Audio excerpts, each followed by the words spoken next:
Darkness fell over Jerusalem at midday, an unnatural shadow swallowing the city in a moment when the sun should have been at its brightest. It was as if the world itself recoiled from the agony unfolding on Golgotha, the air heavy with sorrow and dread.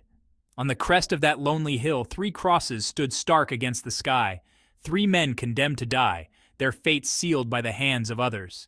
In the center, Jesus of Nazareth, crucified for love and accused of blasphemy, hung in silent agony, his body broken but his spirit unyielding. On either side, two thieves, men whose lives had been marked by violence, desperation, and regret, now faced their final moments.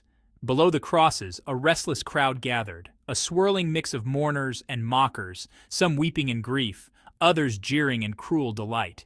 Roman soldiers passed the time by gambling for the condemned men's clothing, while religious leaders looked on, sneering, satisfied that their authority had prevailed. For the thieves, this was the bitter end of a life spent fighting, stealing, and simply trying to survive in a harsh world that offered little mercy. Their bodies were battered and bloodied, their wounds and scars telling stories of pain, their pasts inescapable even in these final hours. Between them, Jesus hung, rumored miracle worker, failed revolutionary, or perhaps something more, depending on who you asked. The sign above him read, King of the Jews. To many, a cruel joke, a final insult to a man who had inspired hope and fear in equal measure.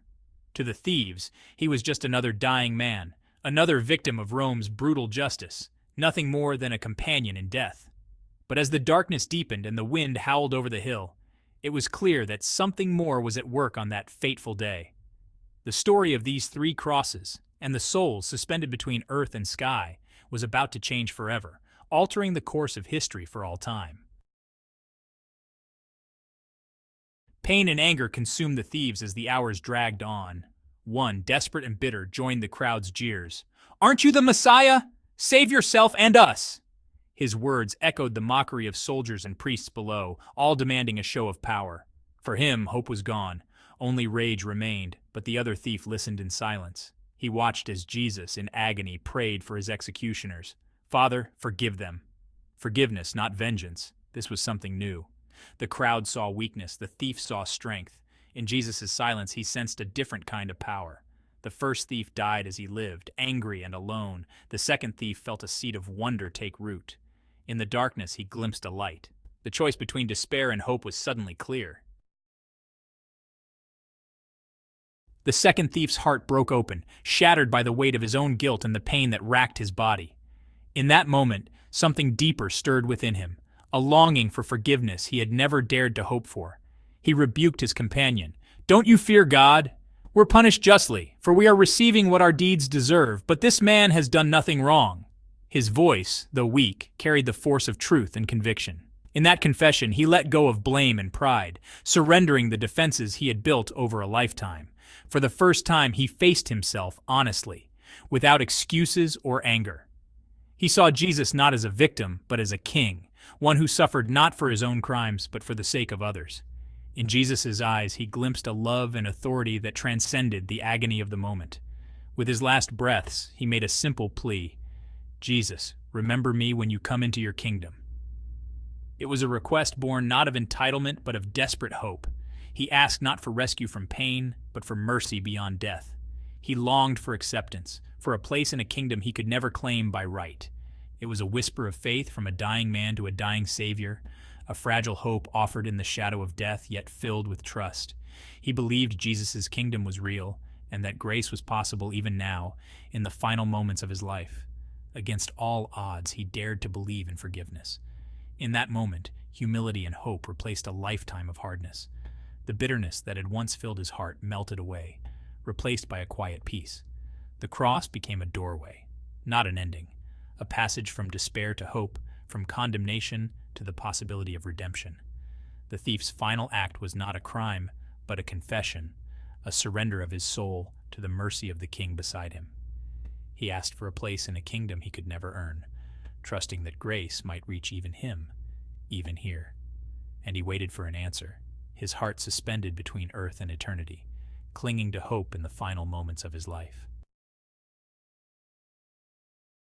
In a moment of profound compassion, Jesus turned his gaze toward the repentant thief beside him. His eyes, filled with an indescribable love and understanding, met those of the thief. He spoke words that shattered the thief's despair and ignited hope. "Truly I tell you, today you will be with me in paradise." This promise was a beacon of light in the darkest of moments.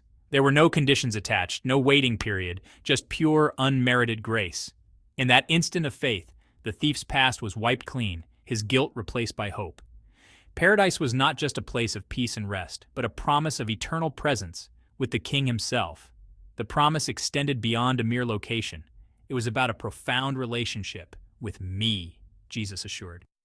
The thief, with his hands nailed down, could do nothing to earn this gift. His actions were immobilized. Yet all he offered was his trust, and in the eyes of grace, that was more than enough. Through Jesus' words, the essence of salvation was unveiled. It's not about our deeds, but about what he has accomplished for us. The cross, once a symbol of suffering, was transformed into a throne of mercy and grace.